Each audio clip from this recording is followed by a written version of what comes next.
बिस्मिल्लाहिर्रहमानिर्रहीम रब्बि इश्रह ली सदरी व यस्सिर ली अमरी वहलुल उक़दतम मिन लिसानी यफ़क़हू क़ौली। अस्सलाम वालेकुम डियर स्टूडेंट्स, कैसे हैं आप लोग? जी बेटा, तो आज हमने शुरू करना है अपना क्वेश्चन नंबर 5 एक्सरसाइज नंबर 3.2। लेकिन उसे शुरू करने से पहले एक छोटी सी करेक्शन देख लें। हमने क्वेश्चन नंबर 3 जब किया था लास्ट लेक्चर में, उसमें हमारे पास प्राइम नंबर दिया हुआ था 0 up to 20 और ये डिवाइज़र था 210 का, ठीक है, जिसमें हमने x जो था आपका 0 to 20 था। तो जो हमने डिवाइज़र लिखे थे क्योंकि इसमें 1 2 3 5 7 10 14 15 मैंने लिखवाए थे आपको, ठीक है। इसमें से एक डिवाइज़र 6 जो है वो मिस हो गया था, तो यहाँ हमने 6 भी लिखना है क्योंकि 6 भी 210 को डिवाइड करता है। जब वो मिस हुआ तो उसके हिसाब से फिर आपके पास ये पी इंटरसेक्शन क्यू जो है हम ये करते हैं, तो इसमें ये 6 ये भी मिस हो जाता है, ये भी यहाँ लिखना है। अलबत्ता आंसर इसका पी इंटरसेक्शन क्यू का यही आएगा। तो ये इसके बाद में पी यूनियन क्यू जो है इसमें भी आपके पास ये 6 ने आना है, ठीक है। इंटरसेक्शन में कोई चेंज नहीं होगी लेकिन यूनियन में ये आएगा। ये अपनी करेक्शन कर दीजिएगा आप, ठीक है। अब हम करते हैं क्वेश्चन नंबर 5। जी, तो क्वेश्चन नंबर 5 आपको दिया हुआ है, यूनिवर्सल सेट उसने दे दिया आपको ABCDEFGHIJ। फिर ए सेट आपको दिया हुआ उसने और बी सेट आपको दिया हुआ, ठीक है। ये तीनों सेट आपको दे दिए उसने और फिर आपसे वो कहता है कि आपने डिमॉर्गन्स लॉ जो है वो इसके प्रूफ करने हैं हमने, और ड्रॉ वेन डायग्राम भी करनी है। अच्छा जी, तो डिमॉर्गन्स लॉ से आपके पास दो होते हैं डिमॉर्गन्स लॉ जो आपने याद रखने हैं, आपको बुक में भी दिए हुए हैं, लेकिन बाज़ों का वो सिर्फ लिख देता है डिमॉर्गन्स लॉ और बाज़ों का तो आपको ये दे देता है इस तरह से कि आप ये प्रूफ करें, ये भी प्रूफ करें। ये दोनों डिमॉर्गन्स लॉ है। ए यूनियन बी होल का bar equal to A bar intersection b bar, ये हमें याद होना चाहिए। यहाँ यूनियन है तो यहाँ इंटरसेक्शन आना है और यहाँ दोनों के साथ अलग अलग बार आएगा, यानी कॉम्प्लीमेंट।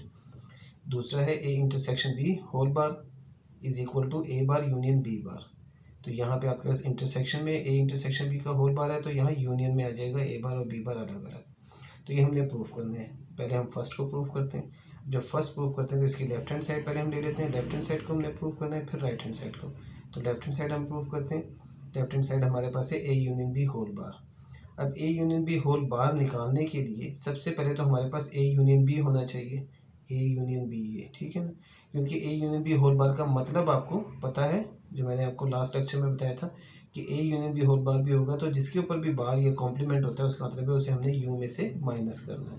यानी आपने जब A union B whole bar निकालना है तो हमने इसको ऐसे करना है, ये चीज़ आपके पास ये A union B whole bar का फॉर्मूला है U minus A union B, ठीक है। ये लास्ट लेक्चर में मैंने आपको बताया था कि जब भी बार होगा तो हमने यू में से उसे माइनस करना होता है। तो इसका मतलब है कि मुझे पहले ए यूनियन बी निकालना है, लिहाजा मैं सबसे पहले क्या करूँगा, ए यूनियन बी फाइंड करूँगा, ठीक है। ये अगर मुझे मालूम होगा इस बार का मतलब तभी मैं ये मालूम कर सकता हूँ, ठीक है। तो सबसे पहले मैंने ए यूनियन बी निकालना है, ये ए सेट लिखा, ये बी सेट लिखा और ये ए यूनियन बी का आंसर आ गया, ठीक है। ये यहाँ गलती हो गई थी, ए यूनियन बी लिखने में मैंने ये यूनिवर्सल सेट ही लिख दिया था, तो खैर वो आप इस चीज़ को देख लें, ये आ गया आपका आंसर ए यूनियन बी का। अब हम इसका बार निकालते हैं, तो बार के लिए हमने A union B whole bar का फॉर्मूला लिखा पहले। अब हमने यू की वैल्यू पहले पुट कर दी, यानी यू सेट माइनस, अब ए यूनियन बी भी देखें एक सेट के तौर पे बन के आ गया हमारे पास, इसलिए हमने पहले इसको निकाला था, तो ए यूनियन बी हमने लिख दिया ये सेट दूसरा। अब हमने इसका डिफरेंस निकाल दिया। डिफरेंस का तरीका ये भी मैं आपको समझा चुका हूँ, यानी कि इसमें से इसको माइनस करना है, तो इसका मतलब है कि इसके वो एलिमेंट जो कि इसमें नहीं है, यानी इस पहले सेट के वो एलिमेंट जो इस दूसरे सेट में नहीं है। अब देखें, ए भी इसमें है, बी भी है, सी भी है, डी भी है, ई एफ जी एच सारे हैं जी एच तक, ठीक है। आगे आई इसमें है लेकिन इसमें नहीं है, जे इसमें है, इसमें भी है, तो सिर्फ आई एक सेट ऐसा है, आई एक एलिमेंट ऐसा है जो कि इसमें है और उसमें नहीं है। तो ये हमारे पास a union B whole bar का आंसर आ गया आई, ठीक है। ये हमारी लेफ्ट हैंड साइड प्रूफ हो गई, प्रूफ नहीं होगी, यानी लेफ्ट हैंड साइड का आंसर निकल आया। अब हम इसकी राइट हैंड साइड निकालेंगे, यानी ए बार इंटरसेक्शन बी बार। अब ए बार इंटरसेक्शन बी बार के लिए मेरे पास ए और बी तो मौजूद हैं लेकिन बार नहीं मौजूद है, तो मैं पहले ए बार निकालूंगा, फिर बी बार निकालूंगा, फिर उसका इंटरसेक्शन लूँगा, ठीक है। तो हमने सबसे पहले ए बार निकालना है।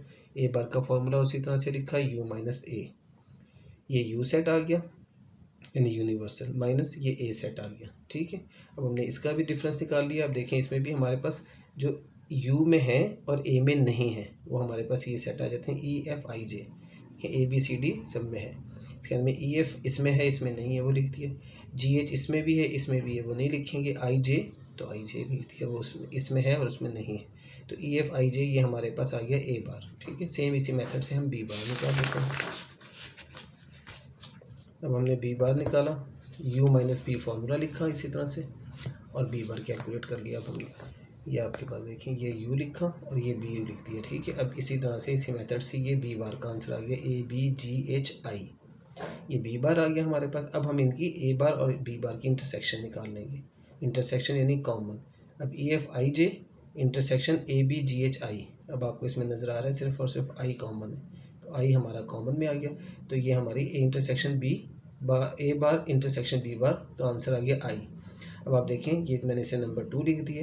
तो 1 और 2 को अगर हम कंपेयर करें तो 1 में भी हमारा आंसर यही था, I A union B whole bar, यानी लेफ्ट हैंड साइड का आंसर भी I आ गया है और राइट हैंड साइड का आंसर भी I आ गया। तो from 1 and 2 left hand side is equal to right hand side, hence A union B whole bar is equal to A bar intersection B bar. ये प्रूव हो गया आपका, ये आपका पहला डी मॉर्गन लॉ जो है वो प्रूव हो गया। अब हम सेकंड पे आ जाते हैं। सेकंड भी इसी तरह से, अब आपको इंटरसेक्शन यहाँ दी हुई और यहाँ यूनियन दिया हुआ है। तो पहले हमने A intersection B whole bar यानी लेफ्ट हैंड साइड निकालनी। इसके लिए हमारे पास अब A इंटरसेक्शन B होना चाहिए। क्यों?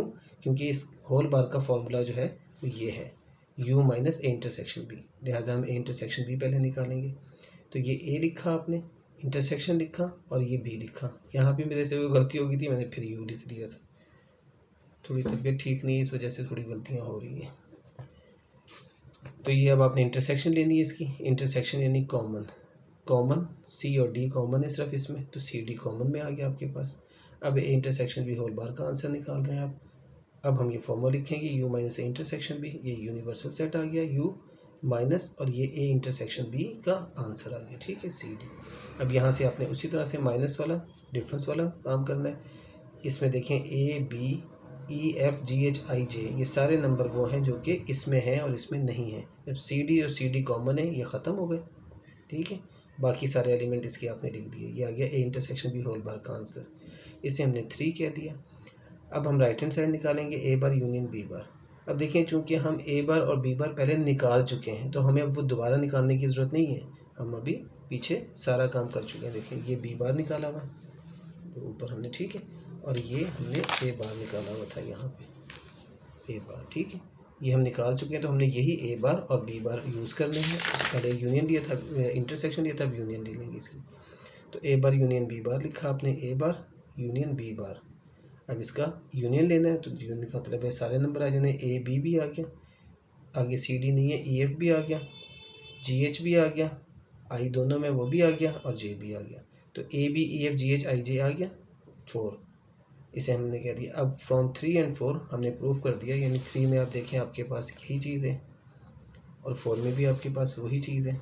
तो प्रूव हो गया कि A intersection B whole bar is equal to A bar union B bar, यानी लेफ्ट हैंड साइड और राइट हैंड साइड दोनों के बराबर आ गई। तो ये आपका डी मॉर्गन लॉ दूसरा भी प्रूफ हो गया।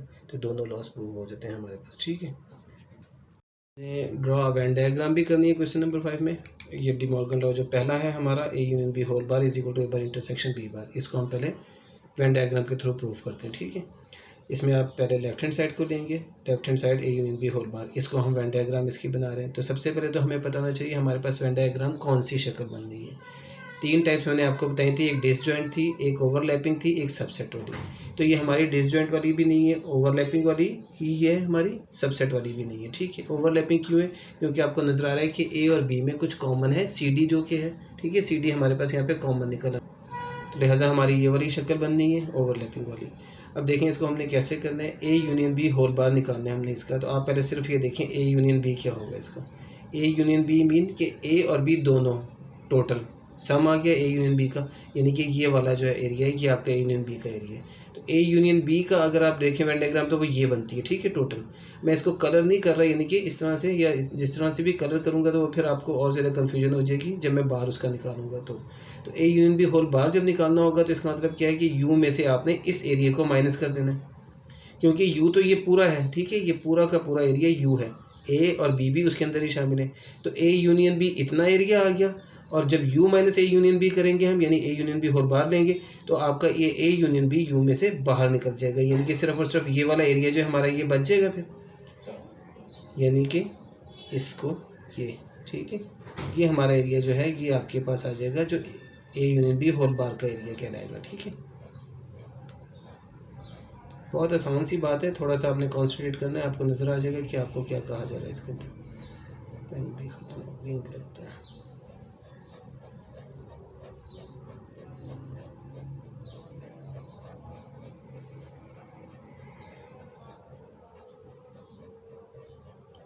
तो ये देखें, ये इस तरह से हम शक्ल इसको ड्रॉ कर लेते हैं। तो A union B whole bar की ये हमारे पास डायग्राम बन जाती है, ठीक है। सिंपल सी बात आपको फिर बता दूं, ए यूनियन बी पूरा एरिया बन जाता है। तो जब हम इसे यू में से माइनस करेंगे तो ये यू है पूरा का पूरा, ठीक है। इस समय तो ये यू में से माइनस होगा तो ये वाला एरिया माइनस हो जाएगा, नहीं ख़त्म हो जाएगा, बाकी आपका आंसर आ जाएगा। तो ये A union B whole bar का आंसर आ गया हमारे पास।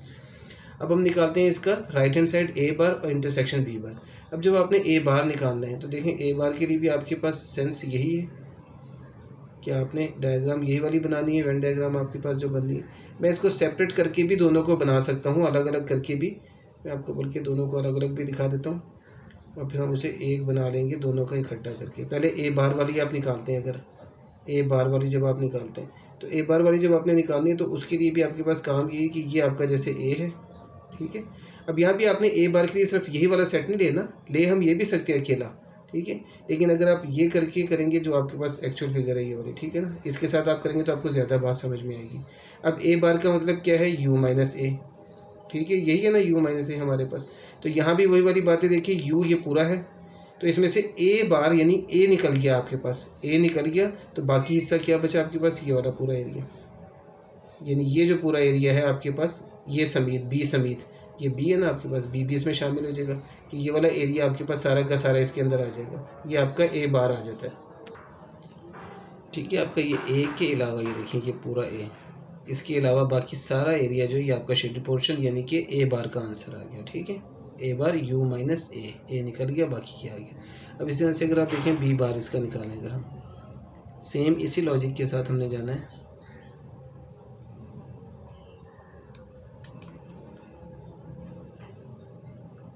ये आपने ए बना दिया और ये आपके पास बी आ गया। अब आप जब बी बार निकाल रहे हैं तो इसका मतलब है कि यू में से आपने बी को माइनस कर देना है, यू में से बी को निकाल देना है। तो बी को निकाल देना मीन कि फिर ये वाला सारा एरिया जो ये आपका शेडेड हो जाएगा, ठीक है। इसमें से अब आपका बी निकल गया और ये वाला पोर्शन आपका सारा शेडेड हो गया, ठीक है।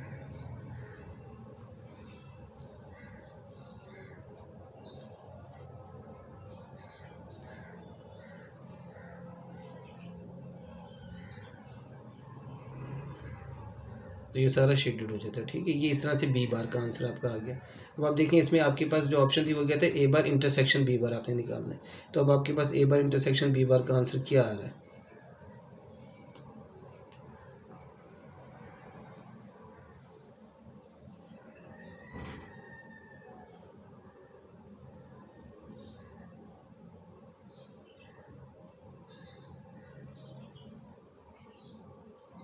देखिए आपको यहाँ से ही पता चल जाएगा कि इन दोनों में कॉमन क्या है। अगर आप इसको देखेंगे तो ये वाला पूरा एरिया आ जाता है बी के ए के अलावा, और इसको देखें तो बी के अलावा पूरा एरिया आ जाता है, यानी कि ए और बी जो दोनों हैं ये आपके नॉन कॉमन एरियाज हैं। बाकी सारा जो बाहर वाला एरिया है वो सारा आपका कॉमन एरिया है, ठीक है। बी यहाँ से निकल गया, ए आपका यहाँ से निकल गया तो बी समेत ये वाला एरिया बी इंक्लूडेड, और यहाँ से आप देखें तो ए इंक्लूडेड ये वाला एरिया, तो इसमें बी और इसमें ए आ रहा है पोर्शन, ठीक है ना। लेकिन जो बाकी कॉमन पोर्शन आ रहा है वो आपका सारा ये बाहर वाला पोर्शन जो है ये सारा दोनों के अंदर कॉमन आ रहा है, यानी कि सेम आपके पास यही वाली चीज़ बनेगी, ठीक है। तो ये आपने एक बात याद भी रखनी कि अगर आपको ना भी समझ में आ रहा हो तो आप याद रखें ये वाला जो है ना a union B whole bar या a intersection B whole bar, ये आपको इजीली निकल आएगा, ठीक है। ये आपको समझ भी आएगा और इजीली आप इसकी तस्वीर बना सकते हैं, जो भी डायग्राम है वो ड्रॉ हो जाएगी इजीली। तो अगर आपको यहाँ पे प्रॉब्लम हो रहा हो, आपको ना समझ में आ रहा हो, तो आपने क्या करना है, सेम आपने ऊपर वाली फिगर जो है ना ए यूनियन होल बार वाली, वही फिगर आपने यहाँ पे बना देनी है। बस इतनी सी बात है जो आपने याद रखनी है। ये आपका ए और बी एज इट इज़ लिख दिया आपने जैसे थे, और आपके पास ये यूनिवर्सल सेट वाली बात आ गई। अब आप इसको ड्रॉ कर देंगे, ये आपका सारा जो है ना वो वही सेम आ जाता है। आंसर आपने यहाँ पे लिख देना है बस, ए बार यूनियन इंटरसेक्शन बी बार, ठीक है। ये आपके पास इसकी फिगर बन गई, डायग्राम ड्रॉ डायग्राम यानी वेन डायग्राम ड्रॉ होगी। ठीक है, तो अगर आप थोड़ा सा इसको कॉन्सेंट्रेट भी करें, जो मैंने ऊपर आपको ए बार और बी बार बता दिए, इसको अगर आप थोड़ा सा गौर से करके देख लें तो आपको नजर आ जाएगा कि इसका कॉमन एरिया जो है यानी कॉमन पोर्शन जो है इसका दोनों का, वो यही वाला एरिया बनता है। ठीक है, जो मैं यहाँ बना रहा हूँ। चलिए, ये आप इसे फिगर को कंप्लीट कर लेंगे। ठीक है, इसके बाद आ जाते हैं हम इसके दूसरे पार्ट के ऊपर, जो कि है हमारे पास a intersection B whole bar is equal to A bar union B bar. इसमें भी आपका काम ये देखिए, आपके पास डायग्राम तो ये वाली बन रही है। अब आप ए इंटरसेक्शन बी को देखें, फिर सिर्फ ए इंटरसेक्शन बी का मतलब क्या है, ये वाला पोर्शन। ए इंटरसेक्शन बी दोनों जो कॉमन है वो ये वाला एरिया है, ये पोर्शन आपका कॉमन है। तो अब इसका मतलब ये कि A intersection B whole bar का मतलब ये हुआ कि फिर यू में से हमने ए इंटरसेक्शन बी को निकाल देना है। यू तो आपका पूरा है, यू में से ए इंटरसेक्शन बी को यानी सिर्फ इस हिस्से को हमने निकाल दिया। इस हिस्से को निकाल दिया तो बाकी सारा एरिया जो है आपका वो आ गया शेडेड, यानी वो आपका A intersection B whole bar का आंसर आ गया। ठीक है, सिंपल सी बात ये आपने समझ लेनी। अब यहाँ भी मैंने कलर जो किया ना, इसको तो सिर्फ इसलिए किया था ताकि आपको दिखा सकूं कि ये वाला एरिया जो है ए इंटरसेक्शन बी का एरिया। अगर हम इसे कलर ना करें तो ज़्यादा बेहतर है, यानी कि हम इस तरह की तस्वीर बनाएं। देखें, ये वाली तस्वीर बनाएं, ये वाला पोर्शन है आपका ए इंटरसेक्शन बी वाला, तो हमने इसको छोड़ के बाकी सारे को कलर कर देना है। ठीक है, बाकी सारे को शेड कर दिया। ये जो मर्ज़ी आप चाहे हॉरिजॉन्टल लाइन कर दें चाहे वर्टिकल लाइन कर दें, तो ये कलर कर देना ज़रा सा बेहतर होता है, क्योंकि हमने पेन से करना है। अगर कलर हमारे पास होता है तो फिर हम उसको कलर कर दें जैसे मर्ज़ी, लेकिन कलर की कोई ज़रूरत नहीं है, यहाँ पे अपने पेन से बस इसको बना देनी है। तो ये आपके पास ये शक्ल बनती है इसकी। तो ये वाला पोर्शन आपने छोड़ के बाकी सारे को आपने कलर कर देना है, यानी शेड कर देना है, क्योंकि ए इंटरसेक्शन बी बार है, बार ए इंटरसेक्शन बी के अलावा बाकी पोर्शन। ठीक, तो बाकी अब आपने ए बार यूनियन बी बार निकालना है। तो ए बार यूनियन बी बार निकालने के लिए भी देखें आपके पास वही मेथड वही तरीका हमारे पास। पहले हम ए बार निकालते हैं इसका। अगर ए बार निकालते हैं तो ए बार में भी आपके पास अलग इसी तरह से तस्वीर अगर हम बनाते हैं तो ये देखें ए बार कैसे बनेगी, यू माइनस ए करके। ए बार ये वाला एरिया आ गया आपका, यही वाली पिक्चर बननी है। ठीक है, यही डायग्राम ए बार के लिए, बी बार के लिए भी यही डायग्राम, दोनों की सेम यही डायग्राम है आपके पास। अगर हम बनाते हैं तो ए बार और बी बार ये बन गई, फिर हम उसका यूनियन ले लेते हैं, ए बार यूनियन बी बार। अब इस बात को आप समझिए, देखें ए बार और बी बार का यूनियन आपने लेना है, तो इसका मतलब क्या हुआ कि वो दोनों को सम कर देंगे, दोनों को जमा कर देंगे, मिक्स करके आ जाएंगे। अब यहाँ पे अगर आप देखें तो ए बार और बी बार आपके पास ये वाला पोर्शन पूरा, ये वाला पोर्शन पूरा, सिर्फ छूट कौन सा रहा है, ये वाला जो इंटरसेक्शन वाला एरिया है। देखिए यहाँ भी इंटरसेक्शन वाला एरिया मिस है, यहाँ भी इंटरसेक्शन वाला एरिया मिस है। तो ये दोनों एरियाज जो इसके ये मिस हैं, क्योंकि ये दोनों उसके अंदर नहीं आ रहे, तो ये निकल जाएंगे। इसके अलावा बाकी जितना भी एरिया है वो सारा सम अप हो जाएगा। ठीक है, यूनियन का मतलब ये हो ना कि ये वाला भी पूरा एरिया, यानी यहाँ पे देखें तो ये वाला पूरा एरिया, और यहाँ पे देखें तो ये वाला पूरा एरिया। ठीक है, यानी ये पूरा एरिया, तो ये दोनों के अंदर सम होने के बाद यही आपके पास आंसर आ जाएगा कि ये सेंटर वाला पोर्शन जो आपका कॉमन वाला एरिया, इंटरसेक्शन वाला एरिया, उसके अलावा बाकी सारा आपका कलर्ड हो जाता है, यानी कि शेडेड हो जाता है। तो ये आपके पास ए बार यूनियन बी बार का आंसर आ जाता है। और फिर वही वाली लॉजिक, वही वाली बात जो मैंने आपको भी समझाई कि आपको जब ये वाली चीज़ मिल गई आराम से, A intersection B whole bar, तो दूसरी फिगर भी आपकी सेम यही वाली बननी है। ठीक है, वो आपके बना लेंगे। अब यहाँ देखिए, मैंने ये दोनों का आपको वही बात बतानी थी कि ये दोनों मैंने कलर किए हुए थे सिर्फ इसलिए समझाने के लिए कि ये वाला पोर्शन के अलावा बाकी सारा हमारा एरिया जो है वो आंसर है। ठीक है, तो आप इसको जैसे मैंने ये वाली तस्वीर बनाई है, आप इसको भी यहाँ पे भी यही वाली बना लें कि ये इसको शेड को, ये इंटरसेक्शन को छोड़कर ये नॉन कलर्ड कर दें और बाकी सबको शेड कर दें, तो आपको ज़्यादा आसानी भी रहेगी, यानी कि समझाने में भी आसानी रहेगी और बोलने में भी आसानी रहेगी कि हमारा ये वाला एरिया जो है ये इसका कलर्ड है, ये शेडेड पोर्शन है, और ये हमारा A intersection B whole bar का और ए बार यूनियन बी बार का आंसर है। ठीक है, तो ये हमारा क्वेश्चन नंबर 5 था जो कि ख़त्म हो गया। इसके बाद हम आ जाते हैं अपने क्वेश्चन नंबर 6 के ऊपर। जी, तो क्वेश्चन नंबर 6 में ज़रा पानी पड़ गया है। ठीक है, तो आप देख लेंगे क्वेश्चन नंबर 6 आपको यू दिया हुआ है 1 से 20 तक, ए दिया हुआ है 1 से लेकर 19 तक ऑड नंबर। तो ए यूनियन ए बार निकालना है जिसका आंसर यू आएगा। ए बार निकाला आपने, सिंपल सा काम, यू माइनस ए किया, ये आपके पास 1 to 20 और ये सारे ऑड नंबर। तो आप ए बार जब निकालेंगे यू में से माइनस करेंगे तो सारे इवन नंबर्स आपके पास आंसर आ जाएंगे, क्योंकि 1 3 5 7 9 तो इससे कैंसिल हो गए, कट गए। ठीक है ना, तो बाकी जो बच गया आपके पास 2 4 6 8 से लेके 20 तक, ये आपके इवन नंबर ए बार आ गया। अब हम ए यूनियन ए बार निकाल लेते हैं। ए यूनियन ए बार जब आप करेंगे तो ए आपके पास ऑड नंबर है सारे, यूनियन ए बार आपके पास सारे इवन नंबर्स हैं। ठीक है, तो जब आप इसको यूनियन करेंगे तो दोनों सम हो जाएगा, दोनों मिल जाएंगे, तो ये आपके पास दोबारा से 1 2 3 4 से लेके 20 तक का पूरी वैल्यूज निकल आएंगी। यानी ये दोबारा से आपके पास देखिए यू ही सेट आ गया, यूनिवर्सल सेटिंग, क्योंकि 1 2 3 4 5 6 सारे वही जमा होकर आपके पास आंसर आ गया। तो ए यूनियन ए बार का आंसर यू सेट आ गया आपके पास, ठीक है। अच्छा जी, इसका फर्स्ट पार्ट ये हो गया। इसके तीनों पार्ट आसान से। सेकंड पार्ट सारी बुक कॉपी पे ही पानी पड़ गया। खैर, a union a intersection u is equal to a हमने प्रूव करना है। ये भी आपके पास सेम यही लॉजिक है। देखें, ए इंटरसेक्शन यू, आप ए भी मौजूद है, आपके पास यू भी मौजूद है, उसका इंटरसेक्शन लें। अब आप देखें, ए सेट आपके पास है ऑड नंबर और यू सेट है आपके पास सारा नेचुरल नंबर 1 से लेकर 20 तक। तो इसका जब आप इंटरसेक्शन करेंगे तो यही वाला आंसर आ जाएगा आपका 13579, ठीक है। 13579 यानी ऑड नंबर, इसके अंदर से ऑड नंबर सारे एक जैसे हैं, वो आ गया आपके पास आंसर। तो अब जब ये आंसर जो आया ये आपका ए ही होता है, तो ये ए ही आपका आंसर आ गया। ये मैंने आपको पहले भी समझाया था सॉरी। जब दोनों सेट इस तरह से कि एक सेट दूसरे का सबसेट है, जैसे कि इसका सबसेट है क्योंकि इसके तमाम एलिमेंट इसमें है, तो ये छोटा सेट है, ये बड़ा सेट है, तो छोटा सेट ही आपका आंसर आ जाता है इंटरसेक्शन में, वही आपका आंसर आएगा, ठीक है। यहाँ से भी आपको देख के नजर आता है, वैसे भी आप सोच रहे हैं तो वही चीज़ बनती है। अच्छा, उसके बाद थर्ड पार्ट है आपका A intersection A bar is equal to empty set. तो आपने ए इंटरसेक्शन निकाला हुआ है, सॉरी ए बार निकाला हुआ है आपने, ए बार वही आपने लिखा, ये रहा 2468 जो था, ठीक है। और ए आपके पास है 1 से लेके 19 तक। अब 13579 ये लिख दिया। इंटरसेक्शन ए बार जो हमने अभी पीछे निकाला था 2468 से लेके 20 तक था, ये लिख दिया हमने, ठीक है। ये सारे ऑड नंबर हैं, ये सारे इवन नंबर्स हैं, तो ज़ाहिर है इन दोनों में इंटरसेक्शन यानी कॉमन तो कुछ भी नहीं होगा, तो वो एम्प्टी सेट ही होगा, तो वो एम्प्टी सेट आपका आंसर आ गया, ठीक है। तो A intersection A bar is equal to empty set, ये भी आपका आंसर आ गया। तो ये आपका क्वेश्चन नंबर 6 भी खत्म हो जाता है और हमारा लेक्चर भी आज यहीं पे ख़त्म हो जाता है। मैं पहले अपने पेज सुखा लूँ, फिर इंशाल्लाह हम आगे करते हैं काम, ठीक है। अल्लाह हाफिज़।